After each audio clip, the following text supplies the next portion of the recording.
मराठी, ते धडक ते धडक.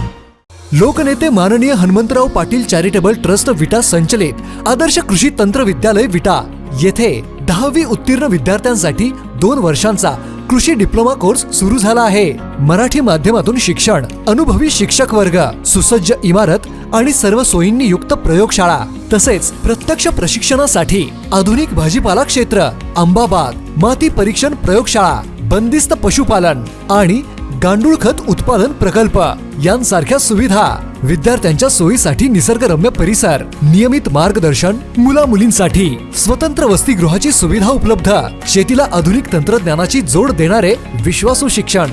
पत्ता आणि संपर्क आपल्या स्क्रीनवर. विटेकरांनो, तुमच्यासाठी मेगा डिस्काउंट ऑफर. 20 वर्षांपासून ग्राहकांचा विश्वास जपणाऱ्या मध्यवर्ती बुक सेलर्स कडून धमाकेदार ऑफर.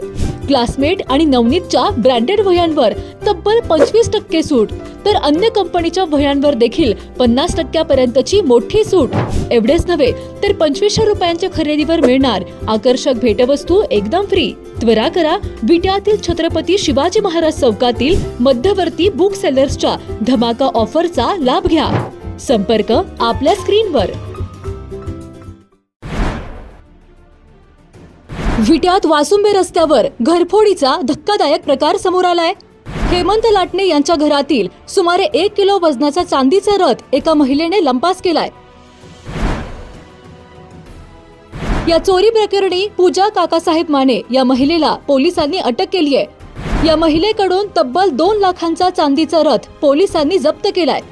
विटा पोलिसांनी यंत्रणा लावत 2 दिवसात या चोरी प्रकरणाचा छडा लावलाय. ग्रीन हार्वेस्ट नैसर्गिक पेंडीयुक्त खत, नेचर केअरची युक्ती, रासायनिक खतांपासून मुक्ती. Green harvest. विट्यात वासुंबे रस्त्यावर घरफोडीचा धक्कादायक प्रकार समोर आला असून हेमंत अशोक लाटणे यांच्या घरातील 965 ग्रॅम वजनाचा चांदीचा रथ एका महिलेने लंपास केला आहे. या चोरी प्रकरणी विट्यातील पूजा काकासाहेब माने वय 35 वर्षे, राहणार जुना वासुंबे रोड विटा या महिलेला पोलिसांनी अटक केली आहे. याबाबत पोलिसांनी दिलेली अधिक माहिती अशी की विट्यातील मनीषा संजय तारळकर यांनी आपला सुमारे 1 किलो वजनाच्या चांदीच्या 6 घोड्यांच्या रथाला काचेची फ्रेम बसवण्यासाठी जुना वासुंबे रस्त्यावर असणाऱ्या हेमंत अशोक लाटणे यांच्याकडे दिला होता. यानंतर लाटणे यांनी सदर चांदीचा रथ आपल्या घरातील कपाटामध्ये ठेवला. यावेळी जुना वासुंबे रोड परिसरात राहणाऱ्या पूजा माने या महिलेने हेमंत लाटणे यांच्या पत्नी अक्षता लाटणे या घरी नसल्याचा फायदा घेऊन घरात घुसून कपाटातील 1 किलो वजनाचा चांदीचा रथ लंपास केला. या प्रकरणी 22 जुलै रोजी विटा पोलीस ठाण्यात गुन्हा दाखल झाल्यानंतर पोलीस निरीक्षक धनंजय फडतरे यांनी गुन्हे प्रकटीकरण पथकास तपासाच्या सूचना दिल्या होत्या. यानंतर पोलीस अंमलदार अभिजित संभाजी कोळी यांना गोपनीय बातमीदारामार्फत माहिती मिळाली की जुना वासुंबे रोड परिसरात राहणाऱ्या पूजा काकासाहेब माने या महिलेने सदर चोरी केली आहे.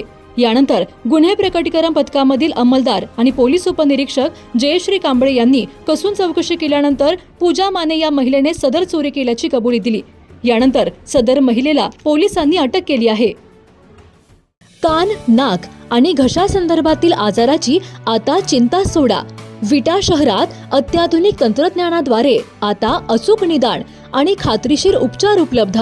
डॉक्टर ऐश्वर्या काकडे यांचे श्री समर्थ कान नाक घसा हॉस्पिटल 24 तास आपल्या सेवेसाठी सज्ज. संपर्क आपल्या स्क्रीनवर. जिओ मराठी, ते धडक